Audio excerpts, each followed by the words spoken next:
Selamat datang di channel Bela Kebenaran. Kami hadir untuk memberikan informasi opini dan atau fakta terhadap situasi yang sedang terjadi. Mari dukung channel ini dengan cara menekan tombol subscribe dan bunyikan loncengnya. Terima kasih.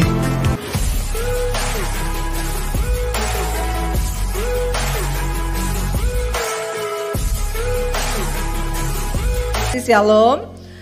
Berapa banyak yang berbahagia hari ini? Ya. Berapa banyak yang masih mencari kebahagiaan? Wih, sudah bahagia semua loh Pak jemaatnya. Puji Tuhan, haleluya, 12 kali.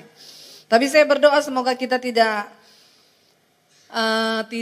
memiliki sebuah anggapan kebahagiaan yang salah. Dan hari ini kita akan belajar sama-sama firman Tuhan, apa arti kebahagiaan buat manusia.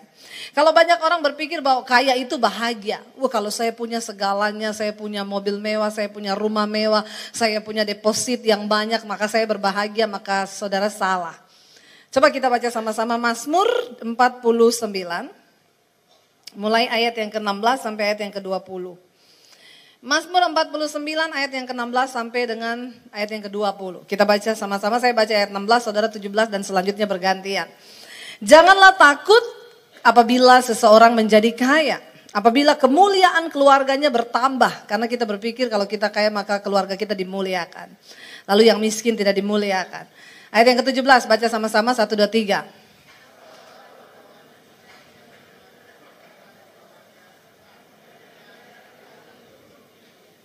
Ayat 18, sekalipun ia menganggap dirinya berbahagia. Tolong garis bawahi, ada banyak orang yang kaya merasa dia sudah berbahagia di dunia. Sekalipun ia menganggap dirinya berbahagia pada masa hidupnya, sekalipun orang menyanjungnya karena ia berbuat baik terhadap dirinya sendiri, ayat 20.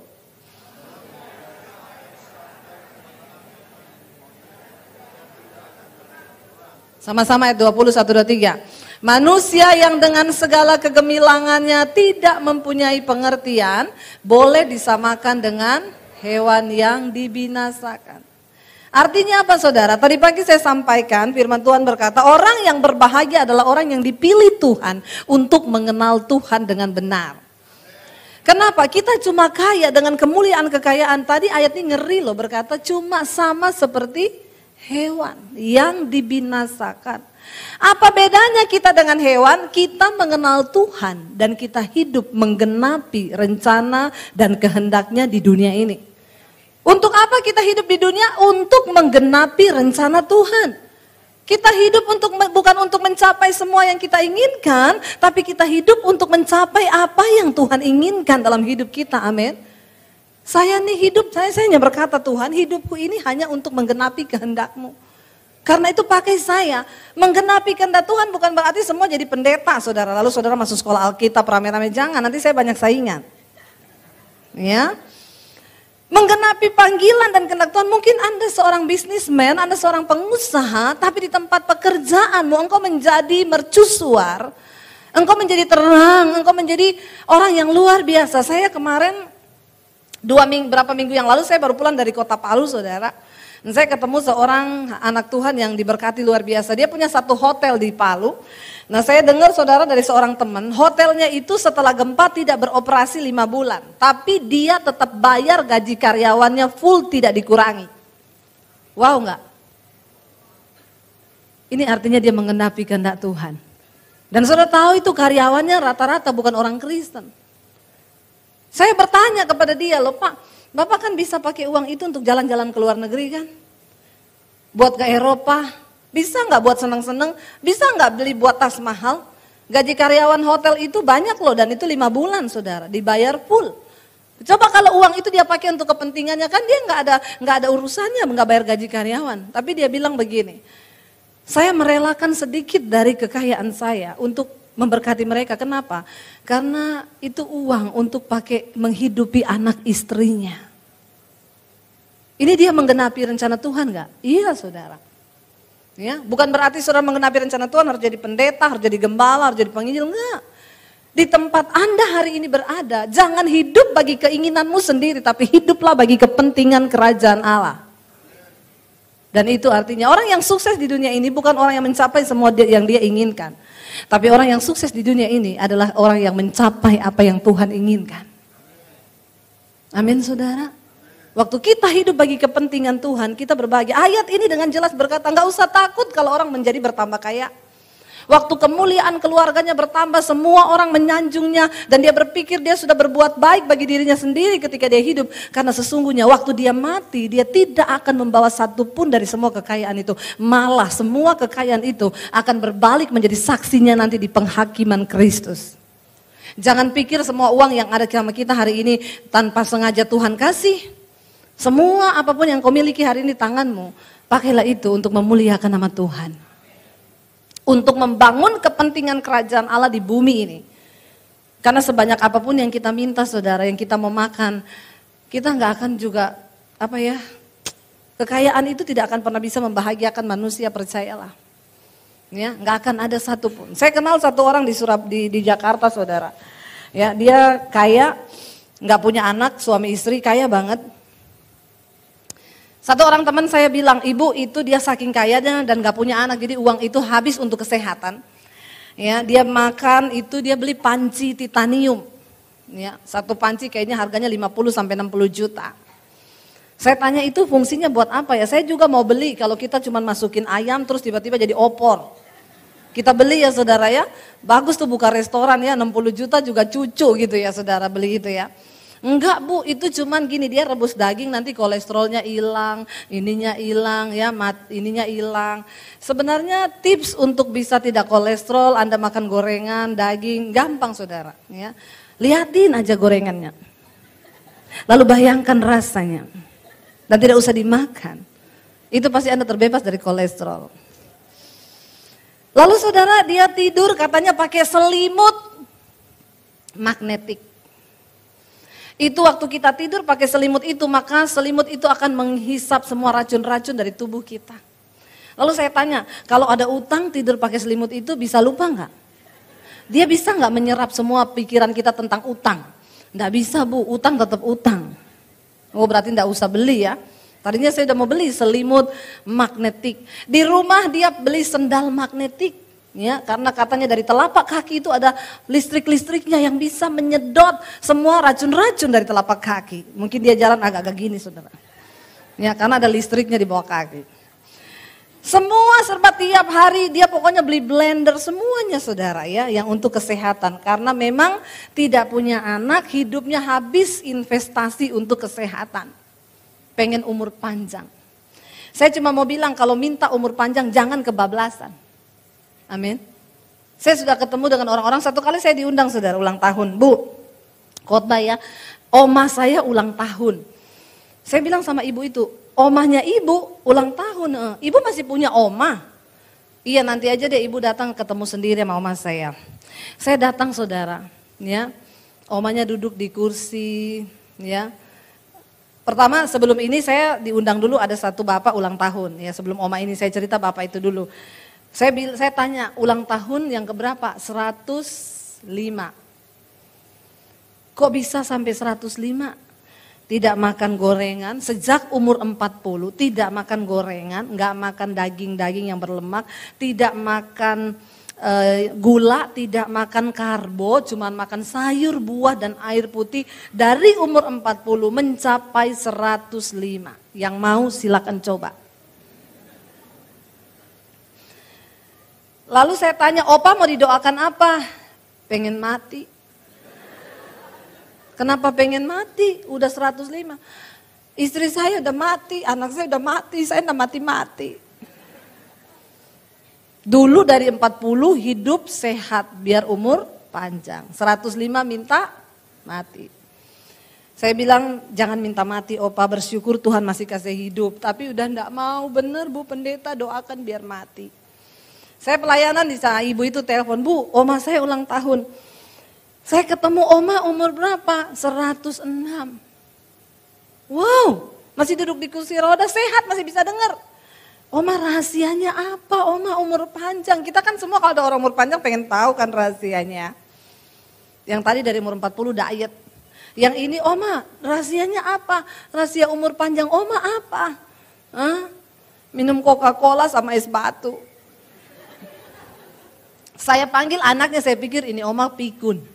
Jadi saya bilang, ibu bu sini bu. Omanya pikun, kenapa? Saya tanya rahasia umur panjang, dia bilang minum Coca-Cola sama es batu. Bener Bu Debbie, itu dari muda makan minumnya Coca-Cola sama es batu. Yang mau coba silakan. Mencapai 106. Udah 106 saya tanya, Oma mau didoakan apa Oma? 1 Bu Pendeta, doa apa? Biar cepet mati. 106. Kenapa pengen cepet mati? Hidupku udah enggak berarti, cuman bikin susah anak sama cucu. Dilarang ya saudara menaruh orang tuamu di panti jompo. Amin. Makanya orang tua juga berdoa supaya jangan terlalu panjang. Alkitab bilang umur manusia 70, selebihnya bisa 80, 90, 100, tapi kebanggaannya sakit penyakit dan penderitaan. Amin. Makanya kalau masih dikasih Tuhan umur sehat, hidup sehat, jangan terus kejar uang terus dalam hidupmu. Ingat apa kepentingan Tuhan dalam hidup kita. Amin. Lalu saudara ya lihat umur panjang ya, jangan terlalu minta panjang-panjang. Saya kan gak mungkin berdoa buat mereka dalam nama Yesus, matilah kau. Berdoanya minta mati ya serba salah saudara. Suruh pendeta doa minta mati rempong ya. Kalau kita doakan orang biar umur panjang itu kan lebih enak gitu ya. Dalam nama Yesus Tuhan, umur panjang di kanan tangan kirinya ada ayatnya. Nah kalau ini dalam nama Yesus, matilah kau, nggak bisa. Saya ditelepon sama satu orang, ibu Bu Debbie, minta doakan Bu, mama kami Bu masuk keluar rumah sakit. Jadi gini ya Bu, kayaknya ibu bisa nggak doa penyerahan biar dia dipanggil Tuhan? Saya bilang, ibu kenapa suruh saya berdoa biar ibu mau mati? Enggak, kita ke anak udah kasihan Bu. Dia itu udah masuk keluar rumah sakit terus tapi nggak mati-mati. Artinya anaknya rempong ini, nggak mau urusi orang tuanya. Ya nanti saya datang besok rumah sakitnya, kamarnya nomor berapa nanti saya doain. Tapi saya tidak berdoa untuk mati loh Bu. Iya tapi kalau bisa biar dipanggil Tuhan lah Bu. Ya repot ya saudara. Lalu saya datang saudara, saya tanya sama ibu ini, ibu bagaimana kabar? Iya Bu Pendeta, mau sembuh? Mau banget. Lah anaknya pengen dia mati, dia pengen sembuh. Bingung gak Tuhan? Jadi saya bilang, Bu ibu selama ini ada ikut kuasa gelap atau apa dari muda mungkin? Oh iya dari muda saya dulu ke dukun gini-gini. Nah kita berdoa ya Bu, lepaskan ya. Ibu jangan tahan itu, ibu bilang ibu mau lepaskan semua karena orang itu biasa gak mati-mati karena punya banyak pegangan. Dia sudah menggadaikan jiwanya kepada setan, harus didoakan pelepasan.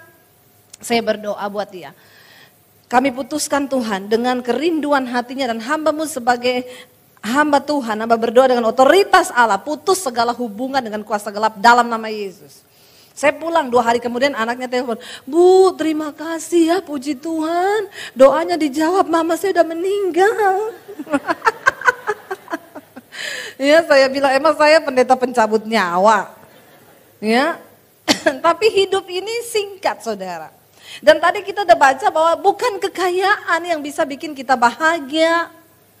Ya, lalu ibu itu yang tadi pakai bantal magnesium, magnetik, selimut, sendal magnetik, pakai panci titanium. Tiba-tiba suaminya diajak bisnis sama seorang teman. Ya, lalu dia tanam uang 10 miliar. Dan uangnya dibawa lari sama temennya. Teman saya kenal baik sama dia, cerita Bu itu padahal dia kekayaannya ada sekitar 40 M. Ditipu 10 M, berarti masih punya 30 M. Kita ngomong M-an gini denger aja lah saudara ya, jangan masukin hati ya. Saya juga gatal kuping saya denger M-an begini. Ya saya sih punya M di rumah ember. Ya, sebenarnya kan dia bisa mensyukuri yang 30 M kan. Tapi Alkitab bilang, di mana hartamu berada di situ. Jadi hati-hati yang banyak-banyak harta ini. Ya, benar saudara. Dengar satu cerita, ada satu restoran yang roboh saudara. Dan pemiliknya di dalam meninggal dua-duanya, terkubur di sana. Ya, waktu dievakuasi ditemukan ada 2 karung sertifikat tanah dan sejumlah uang miliar. Kenapa? Waktu hidup cari uang. Coba kalau 200 sertifikat tanah itu sudah dipakai untuk membangun kerajaan Allah. Bukankah itu menjadi bekal di sana? Tapi untuk apa? Itu kayak satu cerita saudara. Ada satu orang bapak sama istrinya. Mereka ini tiap hari kerja di toko terus sampai suaminya bilang, kan dari dulu miskin sampai sudah diberkati, udah punya uang miliaran di rekening. Suaminya bilang, say sekali-sekali kita berlibur yuk, nggak usah buang-buang uang, cari duit, nabung. Ya, beli baju seadanya, semua hidup seadanya. Bukan karena nggak punya uang, karena punya uang. Tapi buat diri sendiri aja pelit, apalagi buat orang lain. Satu kali si ibu lagi kerja karena kecapean nggak pernah piknik. Tiba-tiba dia mati kena serangan jantung. Lalu si bapak ini karena nggak punya pergaulan di luar, juga tidak ada kenal pelakor atau orang-orang lain di luar, perempuan lain nggak. Dia akhirnya menikahi si Inem pembantunya. Lalu begitu selesai menikah, mereka berbulan madu ke Bali liburan di hotel mewah. Lalu sambil berjemur di pantai, Inem ngomong, Pak, dulu Inem pikir Inem yang bekerja buat ibu. Saudara mengerti maksud saya? Kok orang di Surabaya tidak tertawa ya? Padahal kalau di Jakarta begini udah ketawa loh saudara. Memang beda ya kulturnya. Ya kalau di Jakarta begini, ya udah begitu loh saudara. Oh ada loh. Ya. Inem bilang, Pak dulu Inem pikir Inem yang bekerja buat ibu. Ternyata, nah itu ketawa sekarang. Ternyata ibu yang bekerja buat Inem. Jangan terlalu pelit juga saudara, amin. Uang dicari mau buat apa coba? Akhirnya benar, di mana hartamu berada, di situ hatimu berada. Ditipu 10 miliar, dia mulai tidak bisa tidur kalau malam. Walaupun pakai selimut magnetik. Ternyata tidak bisa menyerah pikirannya tentang utang uangnya yang hilang di bawah orang 10 miliar. Itu loh manusia jahatnya kalau dikuasai harta. Masih ada 30M, dia harusnya bisa bersyukur kan. Untung Tuhan saya nggak kasih invest waktu itu 30M. Untung cuma 10, masih ada yang 30. Toh juga nggak habis sampai mati loh. Bener nggak saudara? Sekaya apa sih kita mau menikmati makan ya? Saya kalau diajak makan di Jakarta sama orang kaya. Bu ini restoran all you can eat. Saya sudah bayar jadi ibu makan semua. Ini mahal loh bu ya. Jadi makan sepuasnya ya. Saya udah selesai makan kan, udah. Ibu sayang loh, ini bayarnya mahal loh bu. Ini all you can eat, makan lagi bu. Udah pak. Ntar dia balik, sayang loh bu, mahal loh bu. Biar mahal pak, kalau puser lari miring di sini. Orang makan sampai kekenyangan, pusernya lari ke miring ke sini, piye coba saudara. Ya malah operasi bingung kan yo. Jangan kebangetan, semahal apapun engkau bayar itu makanan, tampungan kita makannya cuma segitu, bener nggak? Apalagi ditambah ibu, ini batas waktunya cuma 2 jam loh. Jadi makan bu, makan. Mati nggak kita saudara? Ya saya bilang Pak, Bapak bayar berapa sih Pak? Jangan paksa saya makan terus, saya makan ya itu tadi lari miring masuk rumah sakit, saya keracunan muntah-muntah karena kekenyangan, malah bingung nggak saudara? Uang itu, kekayaan itu tidak akan pernah juga bisa memuaskan kita. Kita bukan bahagia karena kaya. Ya, orang yang berbahagia itu orang yang hidup dalam kekudusan. Walaupun cuma makan nasi sama sambal, tapi hatinya ayem, tidak ada intimidasi iblis, bahagia. Amin. Itu yang aminnya kenceng tiap hari makan nasi sama sambal. Pengalaman pribadi. Loh tapi memang benar. Loh batuk saya. Loh memang benar saudara, kita ini kan bahagia bukan karena, ini tadi air saya kan. Yakin. Kita ini bahagia bukan karena harta yang kita miliki, tapi waktu kita menyadari kita hidup bagi kepentingan sorga. Itu loh kebahagiaan kita saudara. Ya, investasikan waktu hidupmu untuk melakukan kebenaran firman Tuhan. Yang kedua, kenapa kita berbahagia? Saat Yakobus pasal yang pertama ayat yang ke-25. Ini sebenarnya ucapan bahagia di Alkitab ini banyak sekali, tapi saya ambil yang intinya aja. Baca sama-sama yuk, ayat 25, 1, 2, 3. Tetapi barang siapa meneliti hukum yang sempurna, yaitu hukum yang memerdekakan orang dan ia bertekun di dalamnya. Jadi bukan hanya mendengar untuk melupakannya, tetapi sungguh-sungguh melakukannya, ia akan berbahagia oleh perbuatannya. Kenapa kita berbahagia? Karena kita memutuskan untuk melakukan firman Tuhan. Karena firman Tuhan itu adalah hukum yang sempurna yang memerdekakan orang. Amin. Apa yang mengikat hidupmu hari-hari ini? Saudara, segala sesuatu dalam hidup ini adalah berawal dari hati. Percaya enggak saudara? Hati kita, apa yang ada di hati kita? Yesus bilang, ya kalau hatimu itu bersih, maka yang keluar juga itu bersih. Karena hati itu seperti mata air. Kalau yang keluar, yang ada dalam kotor, yang keluar juga kotor.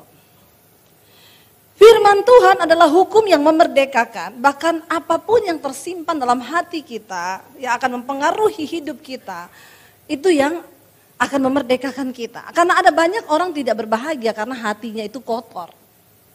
Dan Alkitab bilang, Tuhan berkata, Tuhan itu berkenan kepada kebenaran di dalam batin. Hidup kita dinilai Tuhan dari dalam batin kita dulu, ya, bukan apa yang ada di luar kita. Ya, itu ayatnya ada di Mazmur ya saudara. Nah saudara, kalau kita ini tidak menjaga kebenaran di dalam hati, maka semua hidup di luar ini kacau. Kita bukan cuma tidak berbahagia, tapi orang di sekeliling kita pun gak bahagia karena perbuatan kita. Satu kali di dalam satu ibadah wanita, ada ibu-ibu datang ya. Dia bilang, saya kepahitan bu sama suami saya. Lalu saya berdoa, lalu dia menggelepar-gelepar. Dia cerita suaminya tukang selingkuh, lalu dia kepahitan dan lain sebagainya. Tapi akhirnya suaminya meninggal, ditabrak, mati di tempat. Jadi saya tanya, jadi ibu kepahitan sama siapa sekarang ini? Sama dia bu. Dia udah mati? Iya. Udah berapa lama? 10 tahun. Ibu masih kepahitan sama dia? Iya bu. Ini orang paling bodoh di dunia saudara, ya. Kenapa? Saya bilang ibu punya suami udah meninggal 10 tahun, ibu masih kepahitan sama suami ibu. Saya bisa bayangkan dia hidup dalam kepahitan, itu anak-anaknya mesti semua jadi anak-anak yang kepahitan. Kenapa? Dibesarkan oleh seorang mama yang kepahitan, itu dikutuk terus saudara. Karena kalau hatinya pahit, pasti yang keluar juga pahit. Dulu saya adalah seorang yang terkena virus sakit hati, kepahitan dan luka batin, ya. Kenapa ya tertawa? Jadi saya ini dulu saudara juga orang yang apa ya? Saya hidup dari saya pikir dulu saya sudah pelayanan, saya sudah melakukan yang Tuhan mau. Saya pikir ternyata saya masih membawa kepahitan dalam diri saya. Kenapa saya kepahitan dari kecil? Kepada papi saya terutama yang sering mukulin saya dari kecil, makanya bapak-bapak hati-hati jangan suka pukul-pukul anak. Karena engkau nggak tahu anak itu punya kepahitan loh, yang bisa dibawa dan itu mempengaruhi hidupnya nanti ke depan. Lalu waktu saya udah menikah sama suami saya hari ini datang bersama suami saya yang ganteng di depan.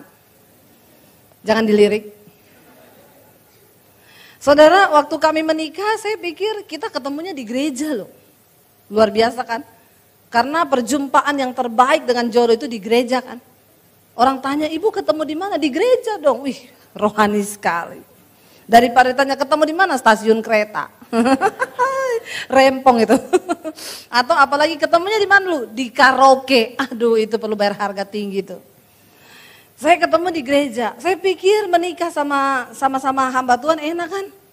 Kita ngerti firman, ya, tapi kalau ada salah satu yang bermasalah dalam karakter, karena hati yang belum beres, itu bisa jadi masalah dalam rumah tangga. Kita perlu firman yang memerdekakan. Saya saudara ternyata masih membawa kepahitan dari luka masa lalu kepada papi saya. Yang dimana dia pukulin saya sampai akhirnya saya diusir dari rumah karena jadi Kristen. Ternyata itu membekas lukanya. Dan itu saya bawa sampai saya menikah. Kalau suami saya yang bersaksi gimana? Saudara setuju? Biar dia cerita saudara, bagaimana dulu saya sebagai istri dengan luka batin, kepahitan waktu itu ya, dan saya menikah dengan dia, saya pukul anak saudara ya, karena saya masih bawa kepahitan. Saya tuh kalau ngomong sama anak, saya pukul mereka, saya bilang, kamu tahu nggak yang dulu mami pernah rasain, opa itu pukul mami, nggak ada apa-apanya, kayak apa yang mami lakukan sama kamu. Saya seperti dikendalikan oleh satu kuasa lain. Dan itu namanya luka batin yang saya tidak bebaskan. Sampai akhirnya suami saya yang mendoakan saya pelepasan. Pendeta loh. Masih perlu pelepasan. Dia tuh kalau ngomong sama saya gini, padahal suami saya ini kan orang tersabar di dunia. Orang Solo. Dia kalau marah permisi saudara. Kalau marah gini, non aku boleh marah nggak? Marah-marah aja, nggak usah permisi. Dia Solo, saya Solosi. Jadi saudara bisa bayangkan betapa hancurnya. Kalau saya tidak dilepaskan waktu itu, mungkin kita udah cerai.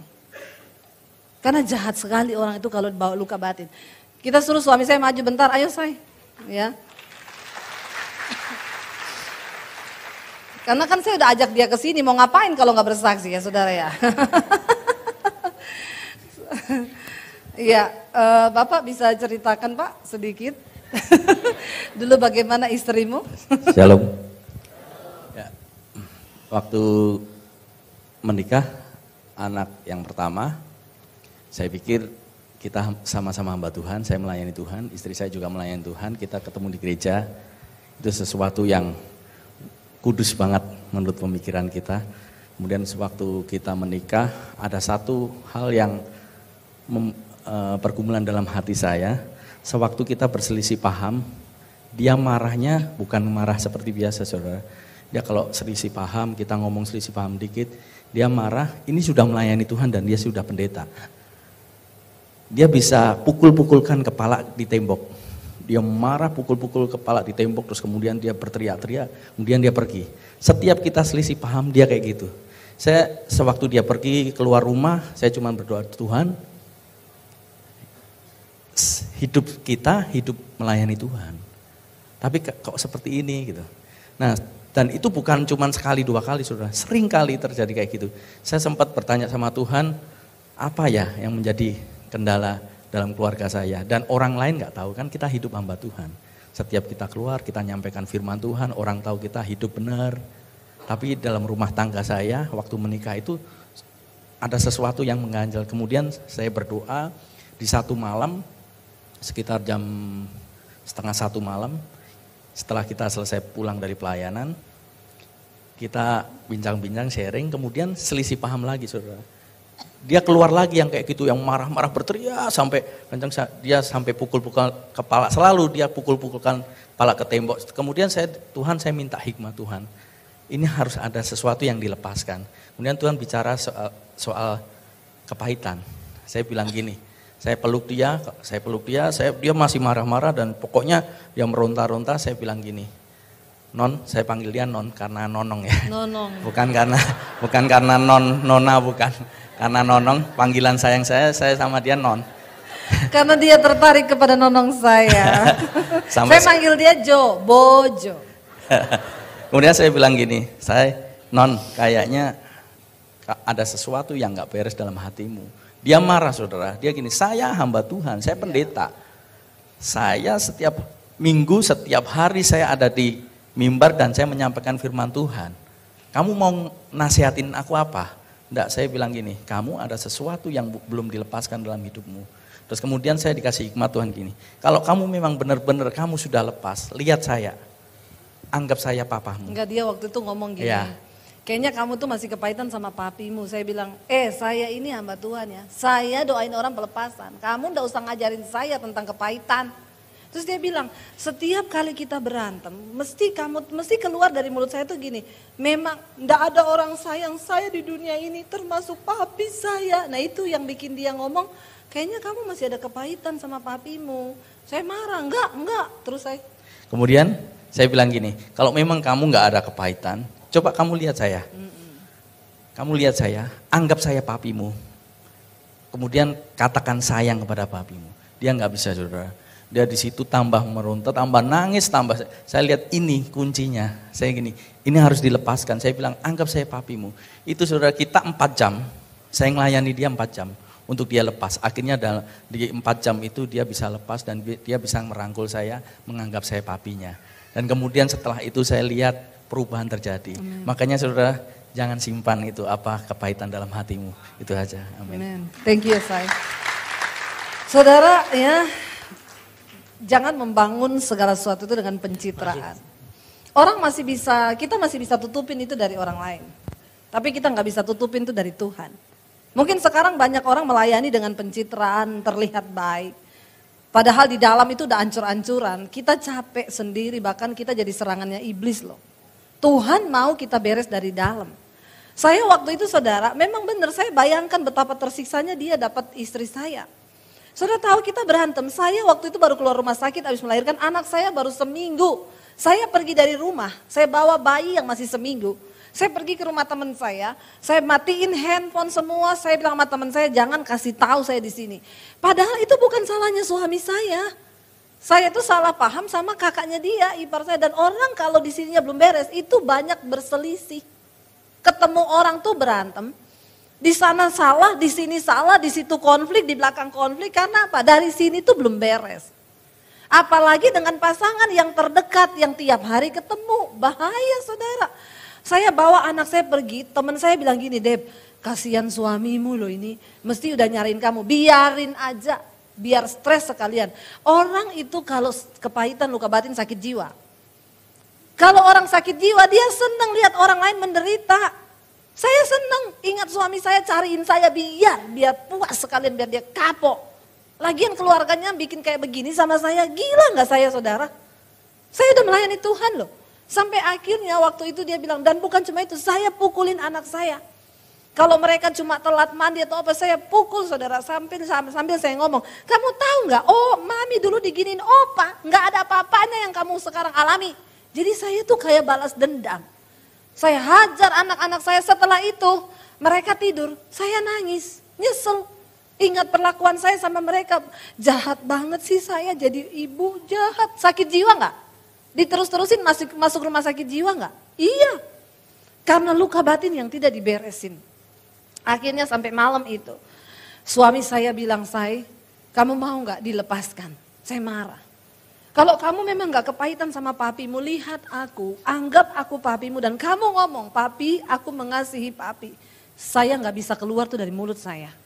Saya lihat suami saya nggak bisa, akhirnya dia ambil gitar, dia nyanyi. Kasih dari surga memenuhi tempat ini, kasih dari Bapa surgawi. Saya mulai nangis, kasih dari Yesus mengalir di hatiku, membuat damai di hidupku. Saya mulai nangis dan buka hati, lalu saya mulai dilawat Roh Kudus, lalu saya berteriak saudara. Lalu dia bilang, kamu anggap saya papimu, lihat saya. Saya lihat suami saya bayangkan dia papi saya. Lalu saya peluk dia dan saya bilang, papi, saya sayang sama papi, saya lepaskan pengampunan buat papi, saya mengasihi papi.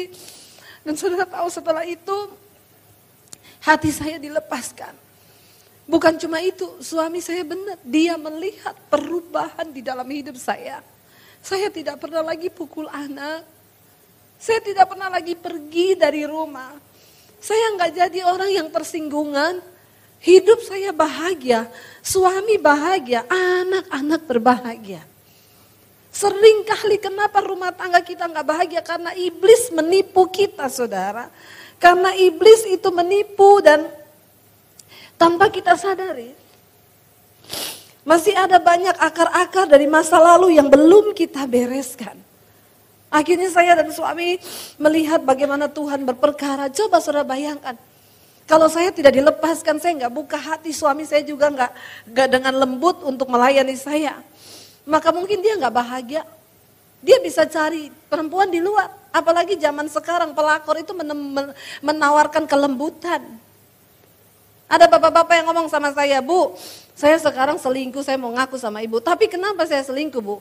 Karena pelakor saya ini lebih lembut daripada istri saya, Bu. Istri saya tiap hari marah-marah, istri saya tiap hari ngamuk. Saya bilang, Pak, itu pelakor lembut karena masih masa promosi. Nanti kalau udah lewat masa promosinya lebih galak dari istrimu. Kenapa saudara? Karena firman Tuhan berkata, ingat bapak-bapak, bagi seorang istri, nyawamu itu yang berharga. Istri itu memburu nyawa yang berharga, tapi perempuan sundal, sepotong rotilah yang berharga.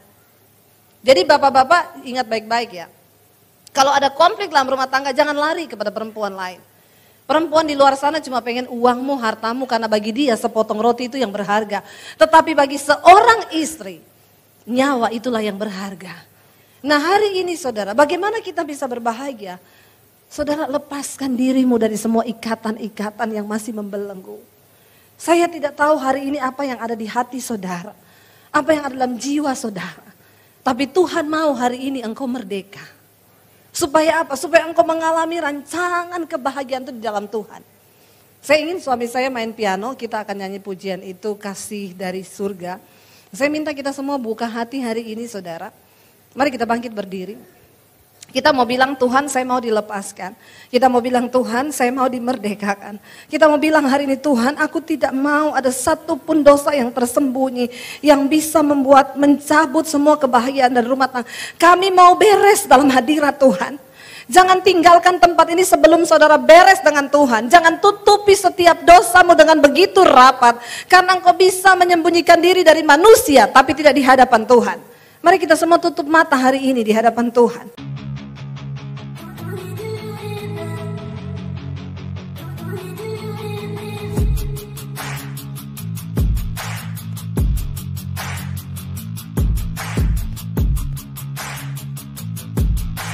Terima kasih sahabat sudah menyaksikan tayangan kami hari ini. Tuhanlah yang membalas dan memberkati kita semua. Apabila sahabat diberkati, marilah kita dengan murah hati untuk share video ini kepada teman-teman kita yang lain, kepada grup-grup keluarga dan sebagainya. Dan jangan lupa meninggalkan komentar di bawah video ini, serta menekan tombol subscribe video kami, sehingga sahabat tidak ketinggalan video-video terbaru dari kami. Terima kasih. Tuhan Yesus memberkati kita semua. Dan dengarkanlah firman Tuhan singkat ini. Mintalah maka akan diberikan kepadamu. Carilah maka kamu akan mendapat. Ketuklah maka pintu akan dibukakan bagimu. Kita harus melakukan sesuatu sampai sesuatu itu akan terwujud atas hidup kita. Minta, cari dan ketuklah maka Tuhan pasti membukakan pintu. Lukas 18 ayat 1. Yesus mengatakan suatu perumpamaan kepada mereka untuk menegaskan bahwa mereka harus selalu berdoa dengan tidak jemu-jemu. Kita berdoa dengan tidak jemu-jemu. Terus minta maka pasti akan diberikan. Tuhan Yesus berkata, karena itu aku berkata kepadamu, apa saja yang engkau inginkan ketika engkau berdoa, percayalah bahwa engkau telah menerimanya dan engkau akan memilikinya. Amini ayat firman Tuhan ini, bahwa Tuhan pasti memberikan segala sesuatu yang kita butuhkan. Semoga Allah, sumber pengharapan, memenuhi kamu dengan segala sukacita dan damai sejahtera dalam iman kamu, supaya oleh kekuatan Roh Kudus kamu berlimpah-limpah dalam pengharapan. Terima kasih. Apabila sahabat ada komentar dan pendapat yang lain terhadap video hari ini, boleh tuliskan komentarnya, pendapatnya di kolom komentar di bawah video ini, sehingga kita boleh diskusi di sana.